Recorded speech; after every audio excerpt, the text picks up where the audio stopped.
علماء کہتے ہیں کسی سے تنہائیوں میں گناہ ہوا ہو بالفرض، اللہ نہ کرے، اور اس نے توبہ کر لی، پھر لوگوں کو پتہ چل گیا، لوگ تانے دے رہے بے تو ویسا تھا، ان تانوں کی پرواہ بولو مت، بولے نہ تمہارا جرم کیا اور نہ ہمیں تم سے معافی مانگنے کی ضرورت، جس سے کیا ہے وہ جانتا ہے.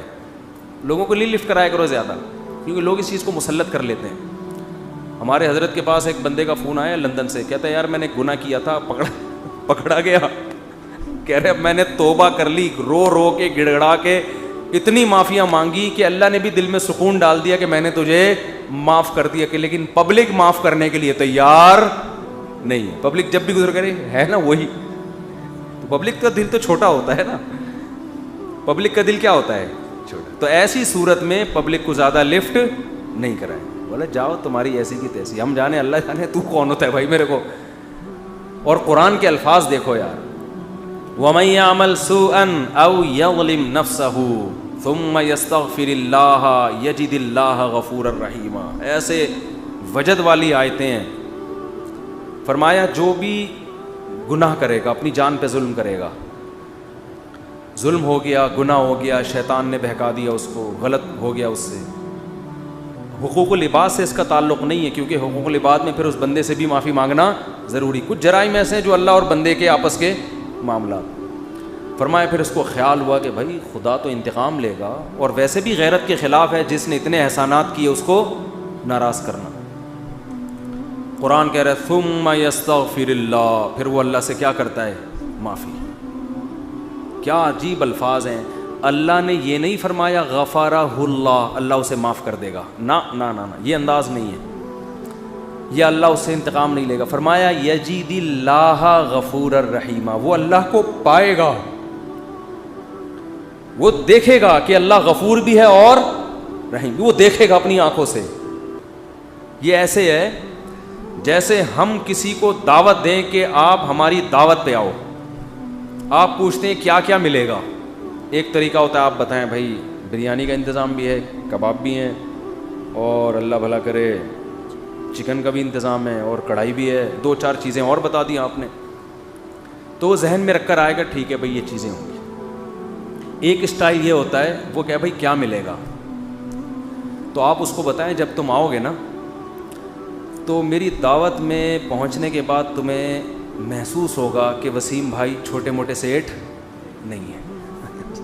وسیم بھائی نے دعوت کی، یہ جی تم پالو گے، یہ چیز محسوس کرو گے کہ وسیم بھائی طبیعت کے تنگ، ایسا دسترخوان ہوگا، چھوڑو بریانی کباب، چھوٹی وہ غریبوں والی باتیں ہیں.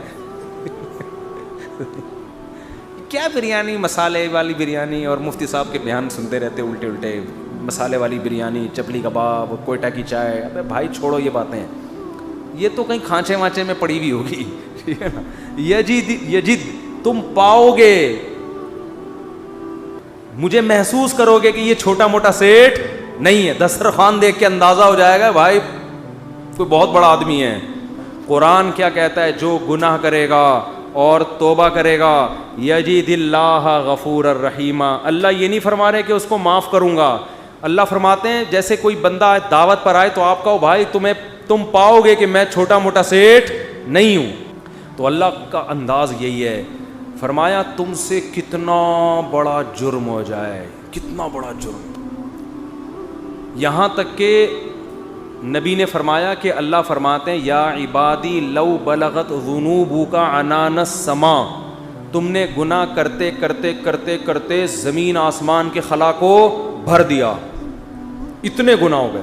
ثم استغفرونی، پھر ایک دن تمہیں خیال آیا یار یہ غلط ہوا ہے، یہ نہیں ہونا چاہیے تھا، رب کو منانا چاہیے، بالآخر اس کا انجام برا ہے، گناہ کی سزا ملتی ہے.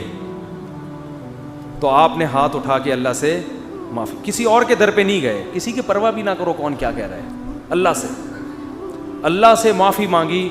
تو حدیث کے الفاظ کیا ہیں؟ قرآن کے الفاظ بھی عجیب ہے جو میں نے بتائے.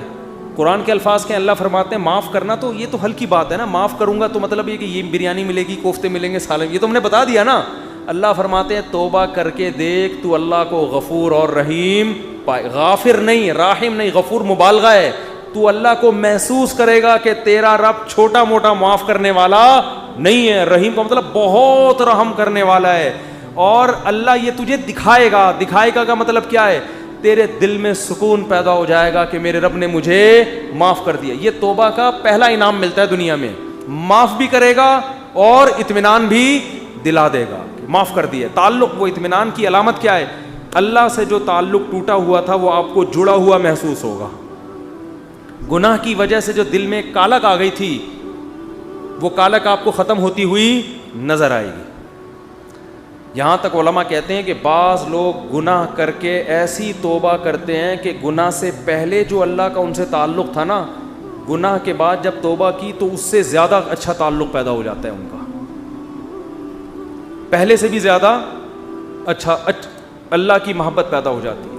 یہ تو قرآن میں, حدیث میں کیا آتا ہے کہ اگر زمین اور آسمان کے خلا کو تم نے گناہ کر کر کے پر کر دیا, ثم استغفرونی, پھر مجھ سے مغفرت طلب کرو, لغفرت, معاف کروں گا. اتنا کافی تھا نا یہ جملہ, یار نہیں آ رہی سمجھ میں. دیکھو اللہ یہ کہہ دیتے کہ زمین اور آسمان کے خلا کو پر کر دیا, مجھے ناراض کیا ہے نا, پبلک کے پاس جانے کی ضرورت نہیں. عیسائیوں میں پادریوں کے پاس جا کے معاف کرواتے ہیں, اتنے پیسے لے لو معاف کر دو. اللہ کہتے ہیں پادری کا کیا بگاڑا ہے تم نے, ناراض مجھے کیا ہے, نماز چھوڑی ہے مجھے ناراض کیا, زنا کیا مجھے ناراض کیا, انٹرنیٹ پر فحش فلمیں دیکھی مجھے ناراض کیا, یہ جو ہو رہے ہیں گناہ آج کل, کچھ بھی کیا مجھے ناراض کیا نا, آؤ میرے سامنے گڑ گڑاؤ. تو اللہ کیا کہتے ہیں, زمین اور آسمان کے خلا کو پر کر دیا, پھر مجھ سے معافی مانگو گے معاف کروں گا. کافی ہے نا, بس کر دیا معاف. آگے اللہ ایک اور جملہ بناتے ہیں, لا ابالی, کسی کی پرواہ. بولو, اردو میں لفظ سماعت ہو کہتے ہیں بڑا لا ابالی قسم کا آدمی ہے, سنا یہ لفظ, ہاں بولنے میں کچھ ٹیکس لگتا ہے. لا ابالی کہتے ہیں نا, یہ عربی کے لفظ سے آیا لا ابالی. لا کا مطلب نہیں, ابالی کا مطلب پرواہ نہیں کرتا میں کسی کی. جیسے جو آدمی کسی کی پرواہ نہیں کریں گے, بڑا لا ابالی سا آدمی ہے. تو اللہ کیا کہتے ہیں, لا ابالی, معاف کروں گا کسی کی پرواہ نہیں. کیا مطلب, یہ جملہ لگانے کی کیا ضرورت تھی؟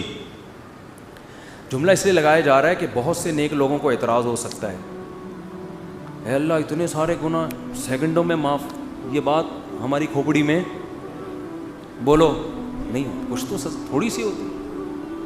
جیسے ایک بیٹا نافرمان ہو, 20 سال باپ کو ستاتا رہے,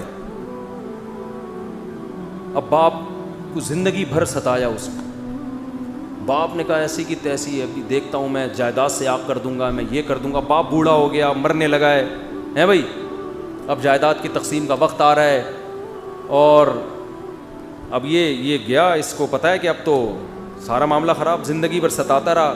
آخر میں آ کے ابا سے کہتے ہیں, ابا I am very very sorry. ابا کہتے ہیں چل جا معاف کیا. دوسرے بیٹوں کو آئے گا نا غصہ, ہے بھائی, ابا یہ کیا, یہ تو آپ کے رحم دل ہونے سے ناجائز فائدہ اٹھا رہے ہیں بھائی, ابھی آپ کے جانے کا وقت ہے, اور یہ آگے سوری کر کے چلا گیا. تو ابا اگر ابا ہوں گے تو آپ دوسرے بچوں کو کیا بولیں گے, باپ تم ہو یا میں ہوں؟ کیا خیال ہے, باپ تم ہو یا ٹھیک ہے تمہارا مشورہ ہے میں نے سوچ لیا. باپ بہرحال کون ہے, میں, میری مرضی, میری جائیداد ہے, میری میراث ہے, میں کسی کو بھی نہ دوں, میں صدقہ کر دوں, جاؤ. لیکن انسان کا اتنا ظرف ہوتا نہیں ہے. اب اللہ پر تو موت واقع نہیں ہوگی, لیکن انسان پر تو موت واقع ہوتی ہے, اور موت کے بعد رحمت کے چانسز ختم, توبہ کے دروازے بند. ساری زندگی گناہ کرتا کرتا اب موت سے پہلے اللہ سے کیا کہہ دیتا ہے, آئی ایم سوری, معاف کر دے. تو اللہ کہتے ہیں کہ میں معاف کر کے, آگے پہلے ہی بتا دیا کہ کسی کو اعتراض کرنے کا حق, اللہ کو پتہ ہے بہت سارے لوگ آئیں گے, یا اللہ یہ کیا ہے بھائی, یہ کیا اتنے سارے گناہ ہو رہے ہیں اور اس نے معافی اور 1 سیکنڈ میں معاف, یہ تو تیری حکمت کے خلاف ہے, یہ تو مصلحت کے خلاف ہے, یہ تو یوں ہے, یہ تو ناانصافی ہے. اللہ کہتے ہیں بولنے دو, مجھے پرواہ, بولو نا, نہیں ہے. تم نے تھوڑی جہنم بنائی ہے, میں نے بنائی ہے. نافرمانی اس نے میری کی, معاف کرنے کی طاقت مجھے ہے, تو میں جس کو چاہوں معاف کروں. تمہیں کیا تکلیف ہو رہی ہے, تم اپنی بات کرو مجھ سے, کہ تمہیں کسی جرم کے بغیر میں سزا تھوڑی دے رہا ہوں. یہ جو الفاظ ہیں نا, لا ابالی, یہ بڑے زبردست الفاظ ہیں. مجھے اس پر اکثر ایک چٹکلا یاد آتا ہے, وہ میں ہر بیان میں جب بھی اس حدیث کی تفسیر کرتا ہوں وہ سناتا ہوں کہ اس کی مثال کیسے ہے. اس کی مثال ایسے ہے, یہ جن لوگ پہلے سے بیان سن رہے ہیں انہیں یہ واقعہ سنا ہوا ہے, نئے نئے لوگ بھی آ جاتے ہیں نا, پرانے والے اصل میں اعتراض کرتے ہیں یار وہ گھسے پٹے کس سے بار بار سنا سنا کے نا تھک گئے ہیں ہم. تو بھائی آپ کے لیے گھسے پٹے, نئے نئے لوگوں کے لیے کوئی مارکیٹ میں نیا آئے گا تو بتائیں گے ہم, اب آ ہی نہیں رہا. تو وہ ایک اونٹ, ایک بیل اور ایک دمبا, یہ بس واقعہ سنا کے بیان ختم کرتا ہوں, کچھ چند سوالات کے جواب دینے. اونٹ, بیل اور دمبا یہ کہیں جنگل میں سفر کے لیے نکلے, کھانا ختم, ایک گٹھری نظر آئی گھاس کی. اب تینوں میں پھڈا ہو گیا, اونٹ کہہ رہا ہے میں کھاؤں گا, بیل کہہ رہا ہے میں کھاؤں گا, دمبا کہہ رہا ہے میں کھاؤں گا. اونٹ نے کہا دیکھو میں تمہارا بزرگ ہوں, ہم تینوں ایک معیار بنا لیتے ہیں, جو اس معیار پہ پورا اترے گا وہ کھانا وہ کھائے گا. یہ پیشکش کس نے کی؟ اونٹ نے. اس نے کہا میں قبیلے کا بڑا ہوں, دیکھو تو اب میں جو سجیشن دوں گا اس پر عمل کرو. تو ہم تینوں میں سے جو اپنا سب سے پرانا ہونا ثابت کر دے گا کہ جو دنیا میں سب سے پہلے آیا ہے وہ اس گٹھری کا مستحق ہے. اونٹ کا خیال تھا میں ہی ہوں, بزرگ ہیں, لوگوں نے کہا چلو جی بزرگوں کا احترام اسلام میں ٹھیک ہے واجب ہے. دمبے نے کہا ٹھیک ہے بھائی میں اپنا ثابت کرتا ہوں میں بہت پرانا ہوں. انہوں نے کہا کتنا پرانا؟ انہوں نے کہا دیکھو ابراہیم علیہ السلام نے بچہ ذبح کیا, نہیں ہوا تو دمبا آ گیا. یہ روایت صحیح نہیں ہے لیکن چلو فرض کر لیتے ہیں, دمبا آ گیا, اس کا مطلب میں 4000 سال سے ہوں, ابراہیم علیہ السلام کے دور میں بھی میں تھا. اونٹ چکرا گیا, اس نے بولا یہ تو پہلی گیند پہ ہی آؤٹ ہو رہا ہوں میں. تو بیل نے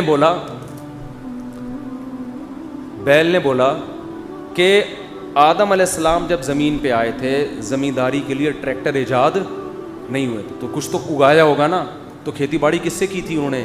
بیل سے. اس کا مطلب میں کب سے ہوں؟ دمبا تو آؤٹ ہو گیا نا. اونٹ پریشان کہ کمبخت, اس سے پہلے تو تاریخ لکھی نہیں گئی ہے, اس سے پہلے تو تاریخ لکھی, اور سجیشن بھی میری تھی. اونٹ ٹینشن میں آیا, اس نے کیا کیا, وہ گھاس کی گٹھری اٹھا کے اپنے کوہان پہ رکھی. تو دمبے نے بولا بھائی میں تو بہت پرانا ہوں. اس نے بولا مانتا ہوں, میں نے کب کہا, آپ بہت پرانے ہیں, میں آپ کے بعد آیا ہوں. بیل نے کہا میں تو اس سے بھی پرانا ہوں. اس نے کہا میں نے بولا کہ آپ پرانے نہیں ہیں, تو بھائی یہ پھر ہمیں دو. اس نے کہا دم ہے تو لے لو. اس نے کہا ہمت ہے تو اٹھا لو. اونٹ کے خوان سے کون اٹھائے گا؟ چلو دفعہ یہاں سے, تمہاری ایسی کی تیسی. سجیشن بھی خود ہی دی, بولا جس میں دم ہے لے لے بھائی, چلو اس کو کہتے ہیں لاؤبالی. نہیں آئی بات سمجھ میں؟ اللہ ایسا نہیں کرتا کہ وہ اپنی تجویز کے خلاف چلے. یہ تو میں نے صرف ایک واقعہ سمجھانے کے لیے کہ بھائی اللہ کے سامنے کون لڑ سکتا ہے, اللہ کے سامنے کون دلائل دے سکتا ہے کہ اللہ وہ اتنے سارے گناہ کیے تو 2 منٹ میں معاف کر رہا ہے. اللہ کہتے ہیں جو جس نے دلائل کے انبار لگانے ہیں نا, پہلے لگا کے رکھے, کتابوں میں لکھے, پورے رسالے لکھ دے. میری نظر میں اس کی کوئی ویلیو نہیں ہے, کیونکہ خدا میں ہوں تم نہیں ہو. نافرمانی میری کی ہے, تمہاری تھوڑی, تمہیں کیوں تکلیف ہو رہی ہے؟ یغفر لمن یشاء ویعذب من یشاء, جس کو چاہوں گا معاف کروں گا, جس کو چاہوں گا عذاب دوں گا. یہ اللہ نے اپنے ہاتھ میں رکھا ہے تاکہ جب کوئی گناہ کرے تو گڑ گڑائے کس کے سامنے؟ اللہ کے سامنے. ہمیں پتہ ہے کہ اللہ کے سوا معاف کرنے والا کوئی بھی نہیں ہے. معافی کا اختیار اللہ کے ہاتھ میں, سزا کا اختیار اللہ کے ہاتھ میں. تو میں اس لیے کرا رہا ہوں کہ مخلوق کو زیادہ لفٹ کرانے کی ضرورت نہیں ہے. لوگ مجھے کہتے ہیں ہم سے گناہ ہو گیا, فلاں نے کہا یوں ہے یوں ہے. میں کہتا ہوں بھائی تو بولے تو کون ہوتا ہے؟ تو میرا باپ ہے, تو میرا ماموں ہے, تو کیوں پوچھ رہا ہے؟ میں جانوں اللہ جانے, تیرا کیا مسئلہ ہے بھائی؟